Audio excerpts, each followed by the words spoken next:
बिस्मिल्लाहिर्रहमानिर्रहीम। अस्सलाम वालेकुम नाज़रीन, आप यूट्यूब चैनल देख रहे हैं। मैं इमरान खान हूँ। सबसे पहले इमरान खान साहब के एक बयान को लेकर कल बड़ा बयानिया बनाया गया, आज सुबह के अखबारात में भी छापा गया। यानी एक फरमाइशी किस्म का बयान था कि इमरान खान साहब कहीं माफ़ी मांगने जा रहे हैं 9 मई के मामले पर। वो ये कहते हैं कि भाई पहले साबित तो करें, और मशरूत का मतलब यही है कि माफ़ी मैं नहीं मांग रहा, हाँ लेकिन मेरी एक शर्त है, पहले आप साबित कर दें।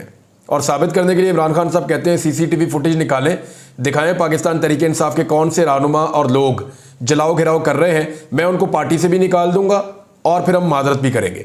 ये इमरान खान साहब ने कहा है। लेकिन वो ये बात खाली नहीं कर रहे, उन्होंने और बहुत सारी बातें की हैं, जिनमें से कुछ चीज़ें मैं आपको अभी पढ़ के सुना देता हूँ ताकि जो लोग ये प्रोपेगेंडा कर रहे हैं उनकी तरह तसल्ली भी हो जाएगी। एक तो इमरान खान साहब ने यह भी कहा कि जिस तरह हसीना वाजिद मुल्क से फरार हुई है, मुझे खदशा है कि इसी तरह नवाज शरीफ, आसिफ अली जरदारी और शहबाज शरीफ भी मुल्क से फरार हो जाएंगे। फिर इमरान खान साहब ने कहा कि बांग्लादेश में फौज ने अपने शहरियों पर गोली चलाने से इनकार कर दिया और अवाम के साथ खड़ी हो गई। हमारे यहाँ फौज इस जमात के सामने खड़ी हो गई है जो सबसे मकबूल है और इन लोगों की हमायत में आ गई है जो करप्ट हैं और हारे हुए हैं। इमरान खान साहब ने जेल में यह भी बात की थी। इमरान खान साहब ने यह भी कहा था कि कादी फायद ईसा ने तहरीक इंसाफ को क्रश करने के लिए इस तरह की खामोश सहूलतकारी की है जिस तरह अमेरिका और मगरबी ममालिक ने खामोश रहकर फ़लस्तीनियों के कत्लो गारत के अंदर सहूलतकारी की है या वो कत्लो गारतगिरी करवाई है। यह भी एक स्टेटमेंट इमरान खान साहब का है। फिर इमरान खान साहब का एक बयान और था, उन्होंने कहा कि ISPR ने कहा माफिया पैसे खर्च करके पाकिस्तान मुखालिफ मुहिम चला रहे हैं। आपने हमें नवाज शरीफ और जरदारी की करप्शन की कहानियां सुनाई, अब इलेक्शन में धांधली करके उन्हीं लोगों को मुसल्लत कर दिया। इमरान खान साहब ने यह भी सवाल पूछा है।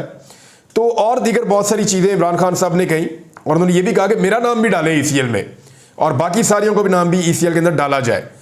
फिर इमरान खान साहब ने कहा बांग्लादेश में जो कुछ हुआ इसके पीछे बड़ी वजह जुल्म है, अब भी वक्त है फैसलों पर नजरसानी की जाए। फिर IG के बारे में एक बड़ी इंटरेस्टिंग बात की इमरान खान साहब ने, IG पंजाब के बारे में। वैसे इमरान खान साहब जेल में है, मुश्किल वक्त में है, लेकिन इसके बावजूद जो उनकी हिस्से मज़ा है या जो इमरान खान साहब बात करते हैं उसके अंदर जो कॉन्फिडेंस है, यानी अच्छा खासा आदमी जो बाहर फिर रहा है उसके दिमाग में वो बात नहीं आती जो जेल की छोटी सी चक्की में इमरान खान साहब के दिमाग में आती है। उन्होंने कहा माफ़ी वो मांगता है जिसने कोई गलती की हो। उन्होंने पुरअमन एहतजाज को दहशतगर्दी बना दिया। मैंने कोई गलती नहीं की, मैं बहावल नगर पुलिस वाला नहीं हूं कि पहले मुझे फेंटी लगाई जाए और बाद में मेरा IG ही जाकर माफ़ी मांग ले। यह भी इमरान खान साहब ने कहा।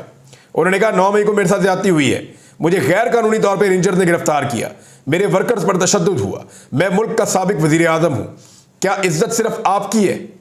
मुझसे माफ़ी का मुतालबा करने वाले मुझसे माफ़ी मांगे।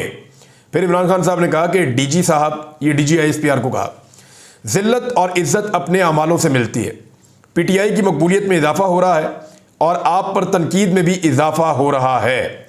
ये जी इमरान खान साहब के स्टेटमेंट्स थे जो अब तक नहीं पहुंचाए पाकिस्तान के इलेक्ट्रॉनिक मीडिया ने ज़्यादातर, और प्रिंट मीडिया में भी आपको शायद नहीं मिलेंगे आज के दिन में। तो ये मैंने आपके सामने रखती है कि ये बातें भी इमरान खान साहब से मंसूबे और उन्होंने की हैं। मैंने आपसे एक दिन पहले कहा था कि पाकिस्तान तहरीक इंसाफ एक सरप्राइज़ तैयार कर रही है और वो सरप्राइज़ आने वाला है। मैंने आपसे ये कहा था ना कि मोमेंटम पाकिस्तान तहरीक इंसाफ का जो स्वाबी से बना है वो उसे कैरी करना चाहेंगे। वो नहीं चाहेंगे कि अगस्त और सितंबर तक इंतज़ार करें और दोबारा लोगों को निकालें। वो कुछ ना कुछ और करेंगे और 14 अगस्त का मैंने आपको हवाला दिया था। 14 अगस्त के लिए इमरान खान साहब ने अनाउंसमेंट कर दी है। 14 अगस्त के हवाले से इमरान खान साहब का ये कहना है कि 13 अगस्त की रात को, यानी जब 14 अगस्त शुरू होने वाली हो तो सेलिब्रेशन रात को शुरू हो जाती है, लोग आतिशबाजी करते हैं, खुशियाँ मनाते हैं, सड़कों पर आ जाते हैं। तो इमरान खान साहब ने कहा कि 13 अगस्त की रात को जो है वो पाकिस्तान के और तहरीक इंसाफ के झंडे लेकर कारकुनान पूरे पाकिस्तान के अंदर रैलियां निकालें। ये तो आ गया उनका अनाउंसमेंट और यही वो सरप्राइज है जिसके बारे में मैं आपको बात कर रहा था। अब पाकिस्तान तहरीक इंसाफ का और पाकिस्तान का झंडा कैसे निकालना है, ये एक तस्वीर मुझे मिली है उससे मिलती जुलती। इस तस्वीर को जब आप देखेंगे तो आपको आइडिया हो जाएगा कि एक्चुअली इमरान खान साहब क्या कहना चाह रहे हैं। ये देखें, एक ही डंडे के ऊपर 2 झंडे लगे हुए हैं। जो नीचे वाला झंडा है जिसकी बुलंदी कम है, ये पाकिस्तान तहरीक इंसाफ का झंडा बांधा हुआ है उसी डंडे के ऊपर, और जो ऊपर वाला एरिया है वहां पे पाकिस्तान का थोड़ा सा बड़ा वाला झंडा जो है ऊपर पाकिस्तान का झंडा बांधा हुआ है। यानी एक ही डंडा होगा, उसके ऊपर 2 झंडे होंगे, ऊपर वाला पाकिस्तान का, नीचे वाला तहरीक इंसाफ का। तो जब आप ऐसे झंडा लेकर निकलेंगे तो पुलिस कैसे आपसे पाकिस्तान का झंडा छीन लेगी? क्या पुलिस ये कर सकती है? मेरी नज़र में तो नहीं कर सकती। पाकिस्तान तहरीक इंसाफ का जो वर्कर होगा वो पाकिस्तान तहरीक इंसाफ के झंडे को कम अहमियत और कम इज्जत दे रहा है, उसको नीचे रख रहा है, लेकिन पाकिस्तान के झंडे को ज़्यादा अहमियत और इज्जत दे रहा है, उसको अपने झंडे से ऊपर रख रहा है और वो इजहार यकजहती कर रहा है, पाकिस्तान के लिए 14 अगस्त भी बना रहा है। तो क्या ये पाकिस्तानी नहीं है? इन्हें 14 अगस्त नहीं मनाने देगी पुलिस? तो ये बड़े अजीबोगरीब सिचुएशन, बड़ी ही ख़ास किस्म की बेशर्मी और ढिठाई दरकार होगी ऐसे लोगों को रोकने के लिए। मैं आपको फिर बता रहा हूँ, बड़ी ही ख़ास किस्म की एक ढिठाई और बेशर्मी दरकार होगी ऐसे नौजवानों को रोकने के लिए जो पाकिस्तान का झंडा अपने साथ लेकर आएंगे। ये बड़ा मुश्किल हो जाएगा। तो ये जी एक सरप्राइज़ है जो पाकिस्तान तहरीक इंसाफ ने तैयार किया है और 14 अगस्त को आपको इस तरह के, ये जो आपको नज़र आ रहा है ना, इस किस्म के बहुत सारे झंडे आपको 14 अगस्त पे पाकिस्तान तहरीक इंसाफ के लोग ले जाते हुए मोटरसाइकिलों पे, गाड़ियों पे वॉक करते हुए, ये आपको जगह जगह नजर आएंगे। तो ये वो सरप्राइज़ था जिसके बारे में मैं आपको कह रहा था। और इमरान खान साहब ने अली अमीन गंडापुर को भी ये हिदायत की है, ये पाकिस्तान तहरीक इंसाफ की जानिब से अब जलसे करेंगे और मुल्क भर में जलसे करेंगे। इमरान खान साहब ने कहा ये जलसे किए जाए, जलसे नहीं रोकने, आप जलसे करें, इससे एक मोमेंटम बनेगा। और जो जलसे हैं उनके बारे में इमरान खान साहब कह रहे हैं कि पुरअमन तरीके से करने हैं, किसी किस्म का कहीं पे भी वायलेंस रिपोर्ट नहीं होना चाहिए, वायलेंस से हमेशा बचना है। देखें, इस वक्त जो निज़ाम है या जो पीडीएम की सरकार है, अगर उन्होंने दोबारा इमरान खान को काबू करना है तो उनको कोई ना कोई ऐसा माहौल बनाना पड़ेगा या कोई ना कोई मुद्दा इमरान खान साहब पे डालना पड़ेगा। जैसा कि इमरान खान साहब कहते हैं कि 9 मई फॉल्स फ्लैग ऑपरेशन था, वो ठीक नहीं था, हमारे लोगों ने नहीं किया, उनका ये कहना है। और वो ये कहते हैं अगर किया है तो फुटेज के जरिए साबित करें या कोई जुडिशल कमीशन बना दें, सबूत लेकर आए, फिर हम माफ़ी भी मांग लेंगे, फिर जो लोग जिम्मेदार हैं उनको सजा भी दिलवाएंगे और साथ खड़े हो जाएंगे। अब इमरान खान साहब कहते हैं उसको एक फॉल्स फ्लैग ऑपरेशन। अब इसी तरह पाकिस्तान तहरीक इंसाफ के अंदर ये सोच है कि उनके खिलाफ दोबारा खुदा ना खास्ता कोई फॉल्स फ्लैग ऑपरेशन हो गया तो फिर मामला जीरो पे ना चला जाए, फिर कोई 5-10 हज़ार बंदा पकड़ के गवर्नमेंट अंदर कर दे, फिर एक नया माहौल बन जाए। तो इससे जो है वो बचा रहे हैं। अच्छा, बांग्लादेश वाला मॉडल क्या पाकिस्तान में आ सकता है? ये सवाल बार बार लोग पूछ रहे हैं, क्योंकि बांग्लादेश का एक मॉडल वो था जो पाकिस्तान के इदारे, एस्टेब्लिशमेंट, सहाफ़ी और पाकिस्तान की सियासी जमातें, पीडीएम वगैरह, ये सारे मिलकर एक मॉडल लाना चाहते थे बांग्लादेश का, और वो मॉडल था हसीना वाजिद वाला। वो मॉडल तो हो गया वहां पे नाकाम। लेकिन अब मुझे पाकिस्तानी ये पूछते हैं कि जो मॉडल नाकाम हुआ उसको नाकाम करने के लिए जो एक स्टूडेंट्स का एक मॉडल आया बांग्लादेश में, क्या वो मॉडल पाकिस्तान में आ सकता है? बड़ा आम सवाल है। तो मेरा जो जवाब है कि अल्लाह ना करे कि वो आए, और अगर वो पाकिस्तान में आया तो देखें पाकिस्तान बांग्लादेश से कुछ मुख्तलिफ है। देखें, हमें ये मुमासलत तो बहुत ज़्यादा है। देखें, वहाँ पे सहाफ़ियों के साथ जो जुल्म हो रहा था वो पाकिस्तान में हो रहा है, वहाँ पे लोग कत्ल हुए, पाकिस्तान में भी हुए, लोगों को गोलियाँ लगी, पाकिस्तान में भी लगी, धांधली हुई, पाकिस्तान में भी हुई, लोगों को जबरी तौर पे गुमशुदा किया गया बांग्लादेश में, पाकिस्तान में भी किया गया, मुखालिफ सियासी जमातों को कुचल दिया गया, पाकिस्तान में कुचल दिया गया, आज़ादी इज़हार राय ख़त्म कर दी गई, पाकिस्तान में भी कर दी गई, लोगों को दहशतगर्द करार दे दिया गया, पाकिस्तान में भी दिया गया, पॉलिटिकल लोगों के ऊपर ऐसे केसेस बनाए गए जिनका कोई सर और पाँव नहीं है, तो पाकिस्तान में भी यही हुआ। और पाकिस्तान में भी मिलिट्री एस्टेब्लिशमेंट ने पीडीएम का साथ दिया और बांग्लादेश में भी मिलिट्री एस्टेब्लिशमेंट ने हसीना वाजिद का साथ दिया। तो इस तरह सिमिलैरिटीज अगर आप इकट्ठी करें कोई 2 दर्जन बनती हैं चीज़ें जो एक जैसी हैं बांग्लादेश में और पाकिस्तान में, लेकिन कुछ चीज़ें अलग है। पाकिस्तान के हालात बांग्लादेश से ज़्यादा ख़राब है, पाकिस्तान की इकॉनमी बांग्लादेश से ज़्यादा ख़राब है, पाकिस्तान के ज़र मुबादला के ज़खायर जो हैं वो बांग्लादेश की निस्बत 4-5 गुना कम है। तो पाकिस्तान एक बहुत गरीब मुल्क है, पाकिस्तान बहुत बुरे हालात में है। वहाँ पे तो सिर्फ एक कोटा सिस्टम का मामला था ना, जबर का, फसाइयत का, जुल्म का, कोटा सिस्टम का, और एक धांधली ज़दा हुकूमत का जो धांधली वाले इलेक्शन के जरिए आई थी, वहाँ तो ये मामला था। अब पाकिस्तान में IPPs का मामला उन सारे मामला से बड़ा है। पाकिस्तान के अंदर इस्तेहसाल का मामला अलग है, जुल्म जबर फसाइयत अलग है। तो पाकिस्तान में मल्टीपल इशूज़ हैं। हमारे बलोच बहन भाई हैं, वो अलग धरना दे के बैठे हुए, उनका अलग मामला है। जमात इस्लामी वाले अलग धरना दे के बैठे हुए, उनके अलग मामला आते हैं। आप खैबर पख्तूनख्वा में कबायली इलाकों में जाएं, उनके अलग महरूमियाँ हैं। जनूबी पंजाब में चले जाएं तो लोगों की महरूमियाँ ख़त्म ही नहीं हो रही। अगर आप सिंध में चले जाएं तो इंटीरियर के हालात ऐसे हैं कि लोगों को समझ नहीं आ रही। लोग सैलाब के घर, जो सैलाब आया था ना 2022 में, वो अब तक लोग अपने घरों के अंदर एडजस्ट नहीं हो सके। ये हालात हैं सिंध के अंदर। और कराची के अंदर जो लॉलेसनेस है, जिस किस्म की करप्शन है, बेईमानी है, वहाँ के मसाइल अलग हैं। तो पाकिस्तान में मसाइल बहुत ज़्यादा है, पोलराइजेशन भी बहुत ज़्यादा है। फिर पाकिस्तान की अवाम भी ज़रा मुख्तलिफ है। अगर यहाँ पे खुदा ना खास्ता बांग्लादेश वाला कोई काम हो गया तो संभालते संभालते बहुत लंबा टाइम लग जाएगा। बांग्लादेश में तो सारा सेटअप चंद घंटों के अंदर यूं बदल गया था ना। 45 मिनट मिले सिर्फ हसीना वाजिद को, कपड़ों समेत जो ज़रूरी चीज़ें हैं ना वो हसीना वाजिद को इंडिया में जाके वहाँ की गवर्नमेंट ने दी है। वहाँ से जो ज़रूरी पैसा वैसा सोना वोना चीज़ें चुज़ें देखे तो वो निकले होंगे, लेकिन जो इस्तेमाल की चीज़ें हैं वो कई चीज़ें वो छोड़ कर गई और इस्तेमाल की चीज़ें जाके इंडिया से हासिल की उन्होंने।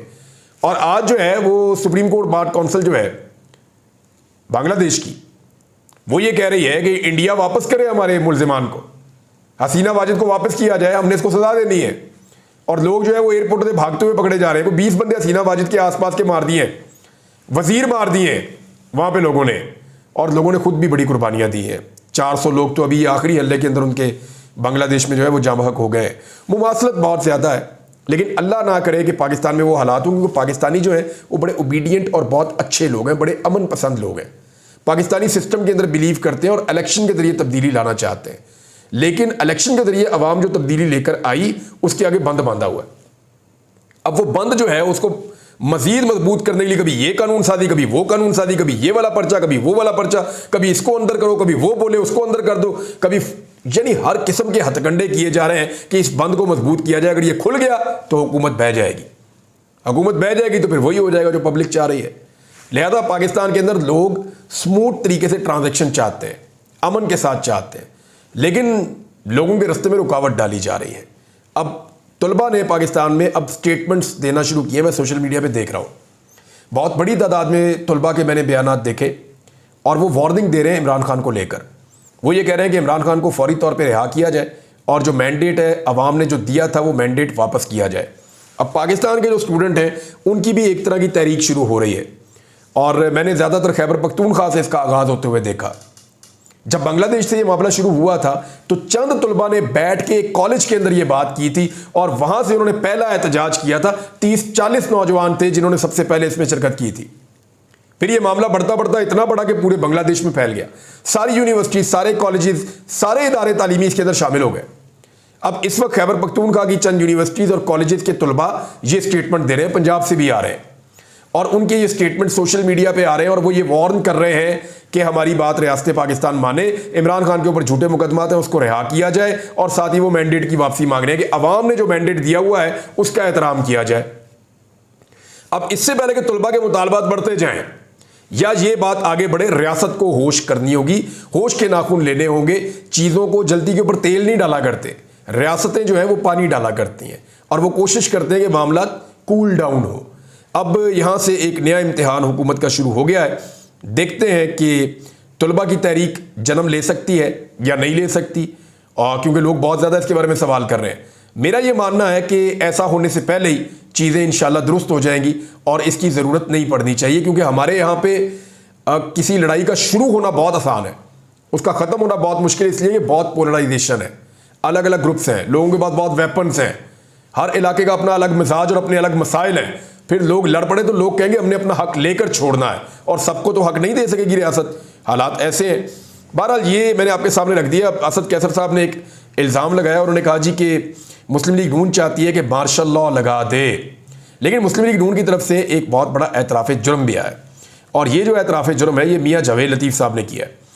मियाँ जावेद लतीफ़ साहब कह रहे हैं कि 9 मई को हमसे ये गलती हुई जो इमरान खान को अहाता अदालत से गिरफ्तार करवाया, यानी उन्होंने ये कहा कि हमने गिरफ्तार करवाया इमरान खान को अदालत के अहाते से। इमरान खान साहब ये एलिगेशन लगाते हैं रेंजर्स के ऊपर। वो ये कहते हैं कि रेंजर्स जो है वो पैरामिलिट्री फोर्स है, उनका कोई काम नहीं था मुझे गिरफ्तार करने का, वो मुझे गिरफ्तार करने क्यों आए और उन्होंने मेरे ऊपर क्यों अटैक किया और मुझे अदालत के हाथे से क्यों घसीट के लोगों को मारते हुए, डंडे मारते हुए, जख्मी करते हुए मुझे क्यों ले गए। बाद में सुप्रीम कोर्ट ऑफ पाकिस्तान ने इस गिरफ्तारी को गैर कानूनी करार दिया था। आज मियाँ जावेद लतीफ़ साहब ने ये एतराफ़ जुर्म किया है कि ये जो हरकत की गई थी इमरान खान साहब के खिलाफ और रेंजर्स को इस्तेमाल किया गया था, जावेद लतीफ़ साहब ये कह रहे हैं कि हमने किया था। वे कह रहे हैं 9 मई को हमसे ये गलती हुई जो इमरान खान को अहाता है अदालत से गिरफ्तार करवाया। तो 9 मई के असल मुल्ज़िम तो फिर ये निकले, जो असल मुल्ज़िमान निकले वो तो ये निकले। अब पाकिस्तान तहरीक इंसाफ के लोग जो है वो एक बात बड़ी क्लियरली कहते हैं, वो कहते हैं जी 9 मई एक मनसूबा था और वो मनसूबा मोहसिन नकवी जो पंजाब के उस वक्त के वज़ीर आला थे और IG पंजाब जो उस वक्त उस्मान अनवर पंजाब के अभी भी वही हैं, इन्होंने मिलकर ये मनसूबा बनाया था और इन्हीं मनसूबा साजों ने 9 मई को पूरा डिज़ाइन किया था और उसी तरह ये सारा कुछ हुआ है। बहरहाल जावेद लतीफ़ साहब का एतराफ़ जुर्म भी आपने देख लिया। अब बलोच यकजहती कमेटी जो है उसके और हुकूमत के दरमियान में अभी तक डेडलॉक बरकरार है। मैं आपको ये इसलिए बता रहा हूँ कि ये बहुत इंपॉर्टेंट खबर है, गवादर से रिलेटेड है, पाकिस्तान के सबसे बड़े सूबे बलूचिस्तान से रिलेटेड है और बलोच जो हमारे बहन भाई हैं उनसे रिलेटेड है। तो वहाँ पे अब साबिक वज़ीर आला बलूचिस्तान डॉक्टर अब्दुल मालिक बलोच ने शहबाज शरीफ को, वज़ीर आला बलूचिस्तान को और स्पीकर कौमी असम्बली को इनसे रब्ता किया है और उन्होंने कहा जी मुज़ाकरात के ज़रिए मामलात हल किए जाएँ। मुज़ाकरात नहीं होगी, इसमें पेशरफ्त ना होने के हवाले से एक दूसरे को ज़िम्मेदार जो ठहराया जा रहा है वो गलत है। मुज़ाकरात के ज़रिए से ही इन मामलात को हल किया जाए। दूसरी जानिब जो बलोच रहनुमा हैं उन सब का ये कहना है कि उनके लापता अफराद के हवाले से और दीगर जो उनके मामलात हैं उस हवाले से उनके तहफ़्फ़ुज़ात दूर नहीं किए जा रहे और वो रियासत के बारे में ये कह रहे हैं कि हमारे साथ ज़्यादती की जा रही है। और DGI का स्टेटमेंट आपके सामने है। वो ये कहते हैं कि ये दहशतगर्दों की सहूलतकारी कर रहे हैं, वो इनको इस एंगल से देखते हैं, पॉलिटिकल लोग एक और एंगल से देखते हैं, फिर साथ में उनके साथ मुज़ाकरात भी चल रहे हैं। तो देखते हैं इन मामलात में क्या होता है। मैं कुछ और चीज़ें बाद में शेयर करूँगा। अब तक के लिए इतने, अपना ख्याल रखिएगा, अपने इस चैनल का भी। अल्लाह हाफ़िज़।